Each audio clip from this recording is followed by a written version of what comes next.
Di tengah hiruk-pikuk ruang sidang Pengadilan Negeri Jakarta, suara palu hakim memecah keheningan seperti petir menyambar, menyatakan klien Rina bebas dari tuduhan korupsi yang mengguncang negeri. Tapi di balik senyum kemenangan itu, Rina, pengacara bintang berusia 32 tahun, merasakan getaran ponsel di saku jasnya, pesan dari aku, Maya, yang menunggu di apartemen rahasia kami. Selamat, sayang. Aku menunggumu malam ini. Hati Rina berdegup kencang, tapi bukan karena kemenangan, itu karena rahasia kami yang semakin berat, dan saat itulah pintu ruang sidang terbuka, memperlihatkan sosok mantannya, Lita, yang kembali setelah 5 tahun menghilang, membawa badai yang akan menghancurkan segalanya. Rina berjalan keluar dari gedung pengadilan dengan langkah tegas, tapi pikirannya berputar-putar seperti angin topan. Mengapa Lita muncul sekarang? Dulu, Lita adalah segalanya baginya, cinta pertama yang membuatnya mempertanyakan segala norma yang dia pelajari dari keluarga konservatinya di Surabaya. Mereka bertemu di kampus hukum, di mana Lita dengan rambut pendeknya yang rebelius dan semangatnya yang membara, membuat Rina jatuh cinta untuk pertama kalinya pada seorang wanita. Tapi keluarga Rina, yang taat pada adat Jawa dan agama, tidak akan pernah menerima itu. Kamu harus menikah dengan pria baik-baik, Rin. Itu tugasmu sebagai anak sulung, kata ibunya berulang kali, suara itu masih bergema di telinganya. Rina memilih karir, menyembunyikan perasaannya, dan akhirnya memutuskan Lita karena takut skandal akan menghancurkan masa depannya. Lita pergi ke luar negeri, meninggalkan Rina dengan lubang di hatinya yang tak pernah sembuh. Kini, aku, Maya, berusia 28 tahun, bekerja sebagai jurnalis di sebuah media online di Jakarta, menjadi pengisi kekosongan itu. Kami bertemu 2 tahun lalu di sebuah seminar hak asasi manusia, di mana Rina berpidato tentang keadilan gender. Tatapannya yang tajam menyentuhku, dan malam itu, di sebuah kai kecil di Kemang, kami berbagi cerita hingga larut. Aku lelah menyembunyikan siapa aku sebenarnya, bisik Rina padaku saat itu, dan aku jatuh cinta pada kerapuhannya di balik topeng profesionalnya. Tapi hubungan kami selalu rahasia, pertemuan di apartemen sewan, pesan terenkripsi, tidak pernah tampil bersama di depan umum. Aku paham alasannya, masyarakat Indonesia yang masih penuh prasangka terhadap LGBT, terutama untuk figur publik seperti Rina. Kalau ketahuan, karirku tamat. Keluargaku akan hancur, katanya selalu, dan aku menerima itu, meski hati aku sakit setiap kali melihatnya berpura-pura di acara keluarga. Malam itu, setelah sidang, Rina datang ke apartemen kami lebih cepat dari biasanya. Aku menyambutnya dengan pelukan, tapi tubuhnya kaku. Ada apa, Rin? Tanyaku, merasakan ketegangan di bahunya. Dia duduk di sofa, menatap lantai. Lita kembali. Dia ada di sidang tadi, dan dia bilang ingin bicara. Hati aku seperti ditusuk. Lita, nama yang pernah Rina sebut dalam mimpi buruknya, mantan yang membuatnya trauma. Aku mencoba tenang, tapi pikiran aku berlari, apakah Rina masih mencintainya? Apakah aku hanya pengganti? Kenapa dia kembali sekarang, gumamku dalam hati, merasa cemburu yang membara. Rina menggeleng, aku tidak tahu. Tapi aku harus bertemu dengannya. Untuk menutup masa lalu. Keputusannya itu seperti bom waktu, dan aku tahu, ini awal dari badai. Besok paginya, aku bangun sendirian. Rina sudah pergi ke kantornya, meninggalkan catatan, Ma, sayang. Aku harus selesaikan ini sendiri. Aku merasa ditinggalkan, tapi aku paham, dia selalu seperti itu, mandiri sampai ketik egois. Di kantor, aku mencoba fokus pada artikel tentang diskriminasi gender di tempat kerja, tapi pikiran aku terus kembali ke Lita. Siapa dia sebenarnya? Aku ingat cerita Rina, Lita adalah aktivis hak LGBT yang pernah ditangkap karena demo di depan Keberaniannya membuat Rina jatuh hati, tapi juga membuat mereka berpisah. Dia terlalu berisiko untukku, kata Rina dulu. Kini, dengan Lita kembali, aku merasa posisiku terancam. Apakah aku cukup berani untuk mempertahankan Rina? Atau aku akan mundur seperti yang selalu aku lakukan dalam hidupku yang penuh keraguan? Sore itu, Rina bertemu Lita di sebuah cafe di Tamrin. Aku tahu karena aku mengikuti dia diam-diam, hati aku dipenuhi kecurigaan. Dari jendela, aku melihat mereka duduk berhadapan. Lita, dengan penampilan yang lebih matang sekarang, rambutnya masih pendek tapi lebih rapi, tersenyum pada Rina. Rina tampak tegang, tangannya memainkan gelas kopi. Apa yang mereka bicarakan? Apakah Lita ingin kembali? Pikiran aku berputar, jika Rina memilih Lita, apa artinya 2 tahun kami? Aku merasa seperti pengkhianat pada diriku sendiri karena menguntit, tapi ketakutan lebih kuat. Malam itu, saat Rina pulang, dia tidak bilang apa-apa tentang pertemuan itu. Hanya bicara masa lalu, katanya singkat.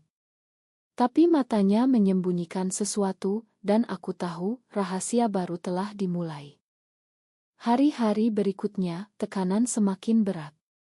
Keluarga Rina menelepon, mengingatkan tentang pernikahan adiknya minggu depan. Kamu harus bawa pasangan, Rin. Orang-orang sudah bertanya kenapa kamu masih single, kata ibunya. Rina tertawa palsu di telepon, tapi setelah itu, dia menangis di pelukanku. Aku tidak bisa bilang yang sebenarnya, Maya. Mereka akan menolakku. Aku ingin marah, tapi aku paham, di Indonesia, keluarga adalah segalanya, dan masih tabu. Aku ingat pengalamanku sendiri, saat kuliah di Bandung, aku pernah jatuh cinta pada teman sekamar, tapi aku menyembunyikannya karena takut dicap abnormal. Kini, dengan Rina, aku merasa bebas, tapi rahasia ini seperti rantai. Kita bisa kabur bersama, bisikku, tapi Rina menggeleng. Tidak semudah itu. Aku punya tanggung jawab. Lita mulai muncul lebih sering. Dia mengirim pesan ke Rina, yang aku lihat secara kebetulan. Kita perlu bicara lebih dalam. Aku masih mencintaimu. Hati aku hancur membaca itu. Aku konfrontasi Rina malam itu. Apa kamu masih sayang dia? Tanyaku, suara bergetar. Rina diam lama, lalu mengangguk pelan. Bagian dari hatiku ya. Tapi aku memilihmu sekarang. Jawabannya tidak meyakinkan, dan aku merasa dikhianati. Mengapa dia tidak bisa lepas dari masa lalu?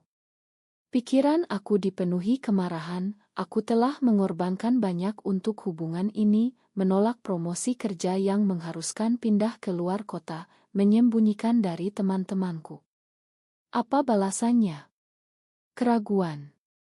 Malam itu aku tidur membelakangi dia, hati penuh luka. Tekanan dari luar semakin kuat.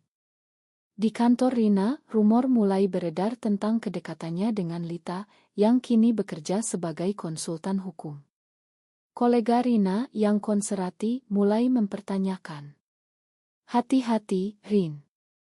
Jangan sampai karirmu rusak karena gosip. Rina panik, dan dia mulai menjauh dariku.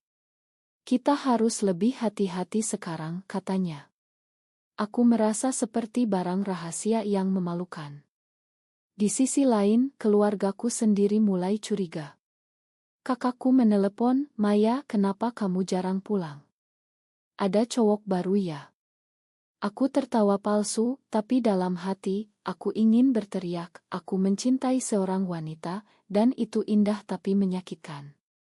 Mengapa masyarakat tidak mengerti? Akhirnya, puncak ile ini datang saat Rina mendapat undangan dari Lita untuk acara amal. Aku harus pergi untuk jaringan, katanya padaku. Tapi aku tahu itu bohong. Aku merasa ditinggalkan lagi, dan pikiran aku berputar, apakah aku harus bertarung atau melepaskan.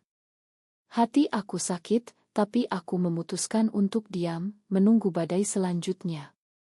Pagi itu aku bangun dengan mata bengkak setelah malam tanpa tidur, memikirkan undangan Lita yang membuat Rina ragu.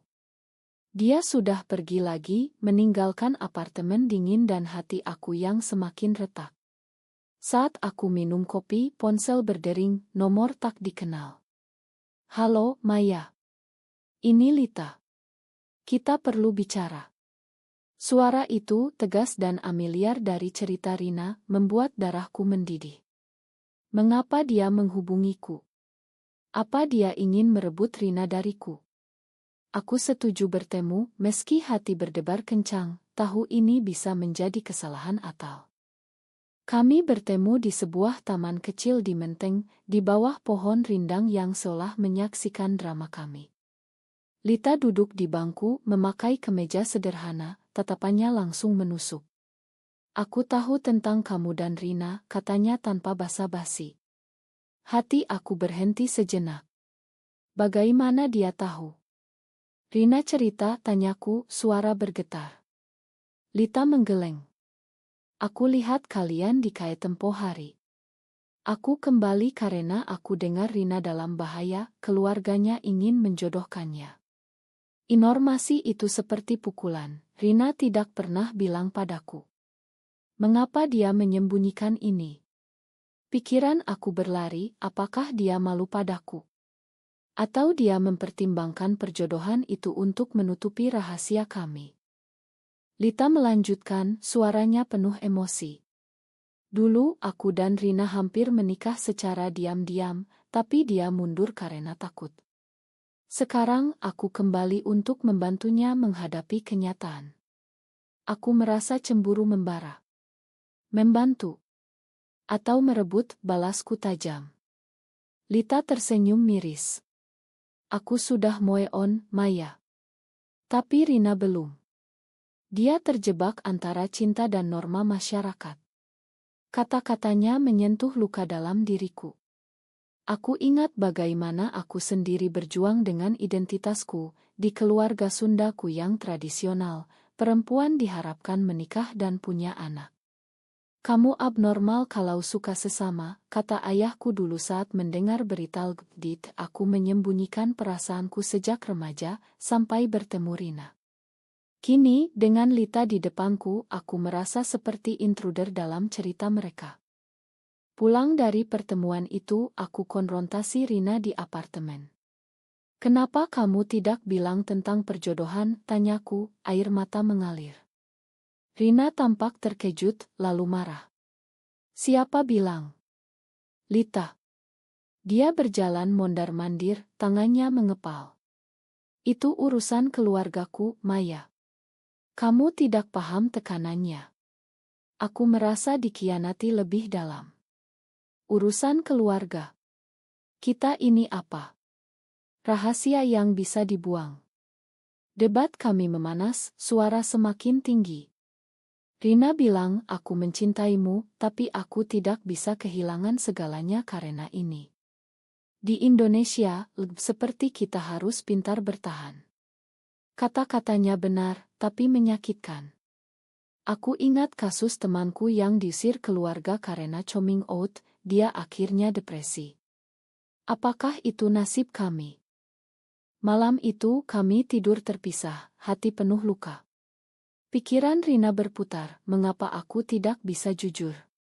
Keluargaku, dengan ayah yang pensiunan polisi dan ibu yang aktif di majelis taklim, akan hancur kalau tahu. Kamu harus jadi teladan, kata mereka selalu.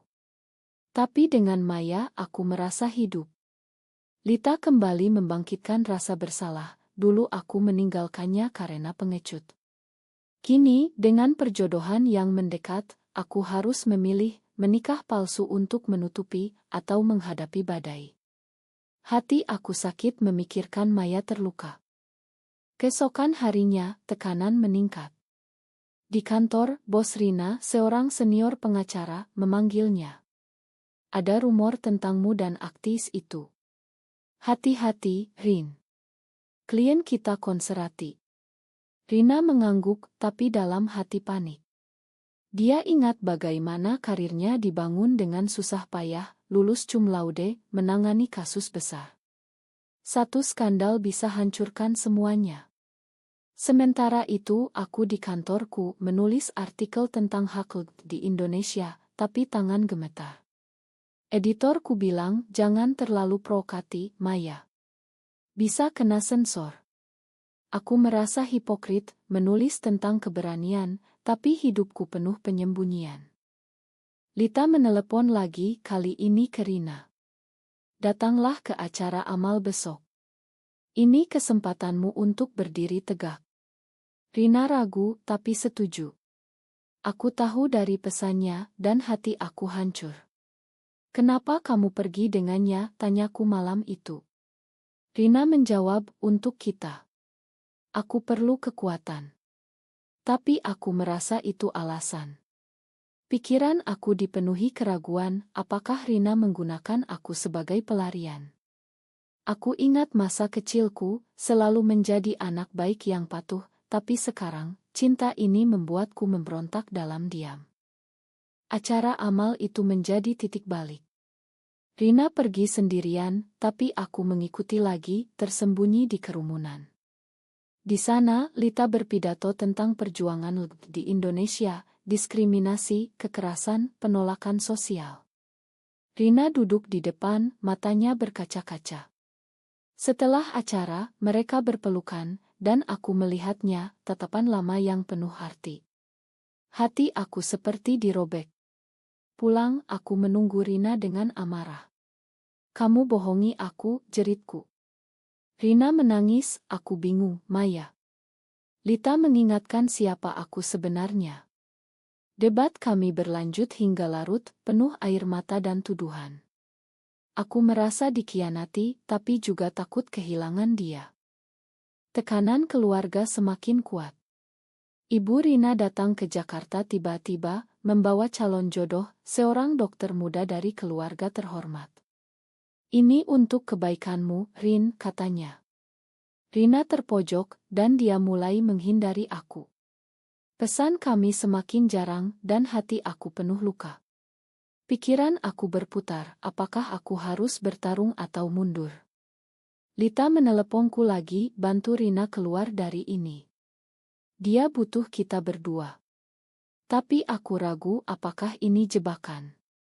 Emosi semakin membara, dan aku tahu pengkhianatan lebih dalam akan datang.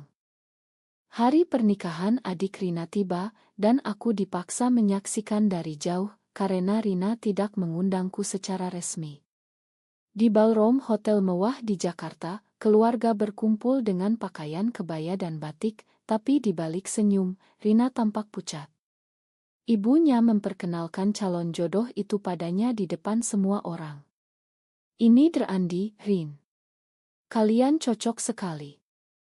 Rina tersenyum paksa, tapi matanya mencari-cari, seolah mencari jalan keluar.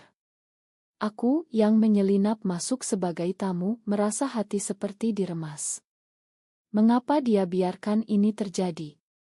Pikiran aku berteriak, apakah cinta kami tidak cukup kuat untuk melawan norma ini? Malam sebelumnya, kami bertengkar hebat.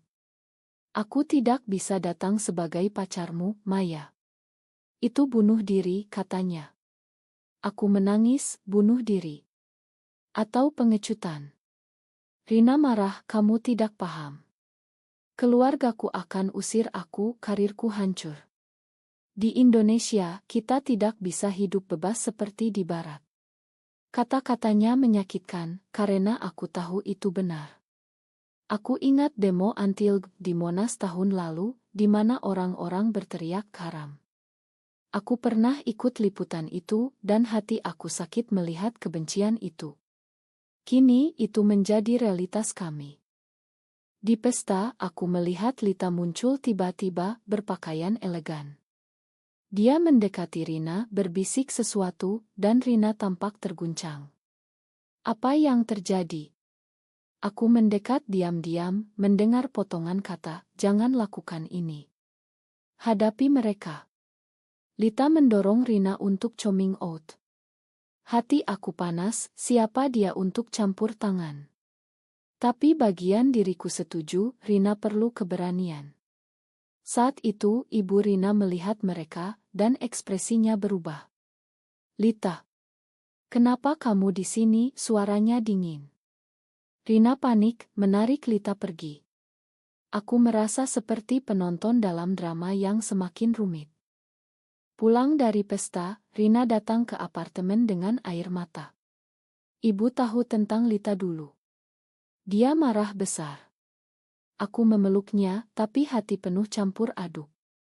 Kenapa tidak bilang yang sebenarnya sekarang, tanyaku. Rina menggeleng, aku takut kehilangan mereka. Dan kamu? Jawabannya membuatku ragu apakah dia mencintaiku cukup. Pikiran Rina sendiri bergejolak, aku mencintai Maya, tapi Lita adalah bagian masa laluku yang belum selesai. Keluarga ini, dengan harapan mereka, seperti beban berat. Apakah aku harus mengorbankan cinta untuk kedamaian? Atau sebaliknya? Keesokan harinya, skandal meledak. Sebuah artikel anonim di media sosial menyebut Rina terlibat dengan aktivis. Kantornya gempar, klien menelepon membatalkan. Bosnya memanggil, ini bisa hancurkan Irma kita, Rin. Rina pulang dengan wajah pucat, dan aku tahu, Lita di balik ini mungkin untuk memaksa Rina menghadapi. Aku konfrontasi Lita, ia telepon. Kenapa kamu lakukan ini, jeritku. Lita tenang, karena Rina perlu dibebaskan. Kamu juga, Maya. Kata-katanya membuatku marah, tapi juga bangun. Aku telah hidup dalam bayang-bayang terlalu lama. Tekanan dari keluarga mencapai puncak. Ayah Rina datang ke apartemen, bagaimana dia tahu alamat? Kamu harus berhenti dengan omong kosong ini, Rin, teriaknya. Rina menangis, ayah, ini siapa aku? Tapi ayahnya menggeleng, ini dosa. Pilih keluarga atau itu. Rina terdiam, dan aku, yang bersembunyi di kamar, merasa hancur. Mengapa dia tidak bela kami?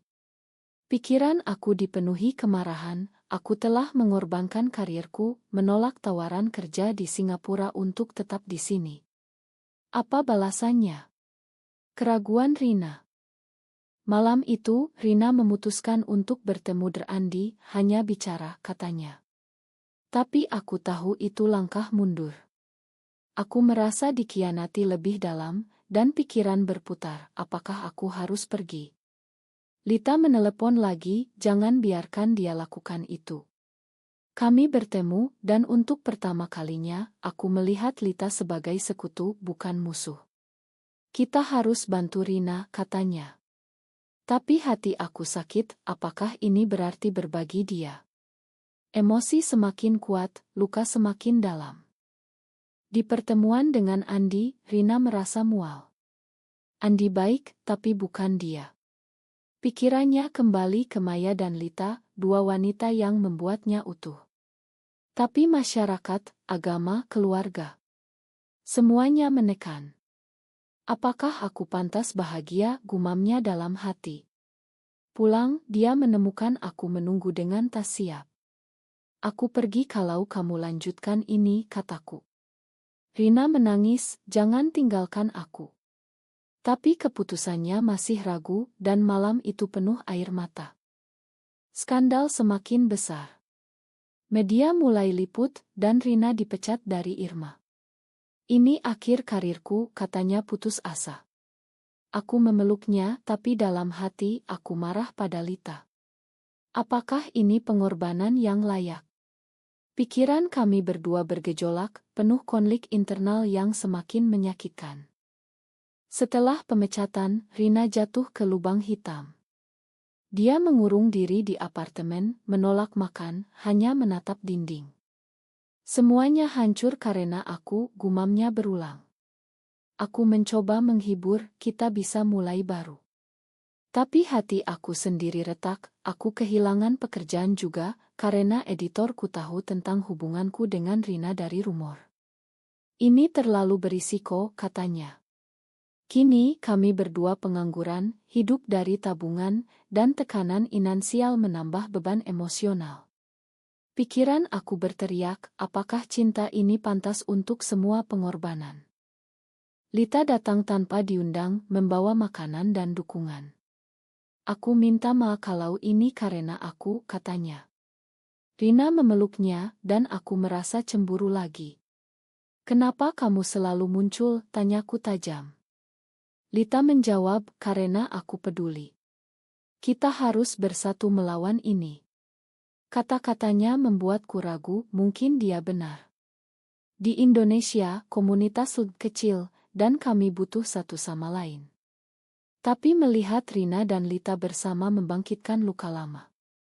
Pikiran Rina berputar, Lita adalah masa lalu yang berani, Maya adalah sekarang yang lembut. Siapa yang aku pilih? Atau apakah aku bisa punya keduanya? Tapi itu mementingkan diri. Keluarga Rina memutus hubungan. Ibunya menelepon, kamu bukan anakku lagi. Rina menangis berjam-jam, dan aku merasa tak berdaya. Aku ingat keluargaku sendiri, mereka belum tahu, tapi kalau tahu, mungkin sama. Apakah aku siap kehilangan mereka, gumamku dalam hati. Tekanan sosial semakin kuat, tetangga mulai gosip, dan kami pindah ke apartemen lebih kecil di pinggiran Jakarta. Hidup menjadi sulit, tapi di sini, kami lebih bebas, tidak ada yang mengenal. Suatu malam, Rina mendapat tawaran dari Ngohakult. Mereka ingin aku jadi pengacara mereka, katanya excited. Tapi itu berarti terbuka sepenuhnya. Aku takut, bisiknya. Aku mendukung, ini kesempatanmu untuk jadi dirimu sendiri. Tapi dalam hati, aku cemas, apakah ini akan bawa lebih banyak bahaya. Lita ikut mendorong, dan kami bertiga bertemu untuk diskusi. Untuk pertama kalinya, aku bicara terbuka dengan Lita. Aku benci kamu dulu, tapi sekarang. Terima kasih. Emosi kami campur aduk, penuh pengampunan dan luka. Tapi pengkhianatan datang dari dalam. Rina diam-diam bertemu Andi lagi, hanya untuk minta maaf, katanya. Aku tahu dari ponselnya, dan hati hancur. Kenapa, jeritku? Rina menangis, aku bingung. Andi tawarkan kehidupan normal. Itu seperti pisau di hati. Apakah dia mempertimbangkan hidup hetero untuk lepas dari tekanan? Pikiran aku bergejolak, aku telah kehilangan segalanya untuk dia, dan ini balasannya. Debat kami memuncak, dan aku pergi ke rumah Lita, mencari dukungan. Dia akan pilih kamu, kata Lita, tapi matanya menyembunyikan sesuatu, mungkin dia masih mencintai Rina. Keesokan harinya, Rina menerima tawaran Ngo, tapi dengan syarat, coming out publik. Dia ragu, dan keluarganya menelepon lagi, memohon kembali. Kembalilah, Rin. Kami makan kalau kamu berubah. Rina tergoda, dan aku merasa dia mundur. Jangan, bisikku. Tapi pikirannya penuh konflik, pengorbanan untuk cinta, atau kedamaian palsu. Emosi semakin intens, air mata tak henti. Akhirnya, di sebuah demo kecil untuk Hakult, Rina berpidato untuk pertama kalinya sebagai diri sendiri. Aku lesbian, dan aku bangga, katanya, suara bergetar. Kerumunan bertepuk tangan, tapi di belakang, ancaman datang, pesan anonim mengancam nyawa. Aku panik, ini terlalu berbahaya. Rina memelukku, tapi ini benar. Lita di samping, dan untuk sesaat, kami bertiga bersatu. Tapi hati aku sakit, apakah ini akhir atau awal luka baru? Setelah pidato itu, hidup kami berubah total. Ancaman semakin nyata, ponsel Rina dibanjiri pesan kebencian, dan kami harus pindah lagi. Ini harga kebebasan, katanya, tapi matanya penuh ketakutan. Aku memeluknya setiap malam, tapi pikiran berputar, apakah kami siap untuk ini? Keluargaku akhirnya tahu dari berita, dan ayah menelepon, kamu memalukan kami. Aku menangis, merasa kehilangan akar. Tapi di sisi lain, komunitas mendukung kami dapat donasi, tawaran kerja baru. Emosi campur, bahagia tapi hancur. Lita menjadi bagian hidup kami, membantu Ngo. Tapi ketegangan muncul, Rina semakin dekat dengannya lagi. Aku melihat tatapan mereka, dan cemburu membara. Apa kamu masih sayang dia? Tanyaku suatu malam. Rina diam, lalu mengaku, ya, tapi aku mencintaimu lebih. Pengakuan itu seperti pukulan, dan aku merasa dikhianati terdalam. Pikiran aku bergejolak, aku telah korbankan segalanya, keluarga, karir, kedamaian, untuk apa? Untuk dibagi. Debat kami memuncak, penuh jeritan dan air mata. Pilih satu, jeritku. Rina menangis, aku tidak bisa. Puncak datang saat Lita mengaku pada Rina, aku kembali karena masih mencintaimu. Rina terguncang dan dia cerita padaku. Apa yang harus aku lakukan? Tanyanya. Aku marah, tinggalkan dia. Tapi Rina ragu dan itu memecah kami. Aku pergi ke hotel sendirian, merenung apakah cinta ini layak. Dalam kesendirian, aku ingat perjuangan kami, dari rahasia ke kebebasan, penuh luka. Tapi tanpa itu, siapa aku? Rina datang mencariku, menangis. Aku pilihmu, Maya. Lita pergi sekarang. Tapi kepercayaan retak. Kami mencoba bangun lagi, tapi bekas luka dalam. Mau berkembang, Rina jadi ikon, tapi tekanan sosial tetap, demo anti, ancaman hukum. Keluarga mulai melunak, Ibu Rina menelepon, aku rindu kamu. Tapi itu lambat, penuh konflik. Akhirnya, di sebuah malam hujan, kami duduk bersama, membicarakan masa depan. Apakah semua ini benar? Tanya Rina. Aku jawab, ya, meski sakit. Tapi dalam hati, pertanyaan tetap, apakah pengorbanan ini adil? Cerita kami berakhir dengan harapan rapuh, tapi penuh cinta yang bertahan. Apakah benar bahwa cinta sejati harus selalu diuji dengan pengkhianatan dan pengorbanan, atau apakah kedamaian lebih berharga daripada kebebasan?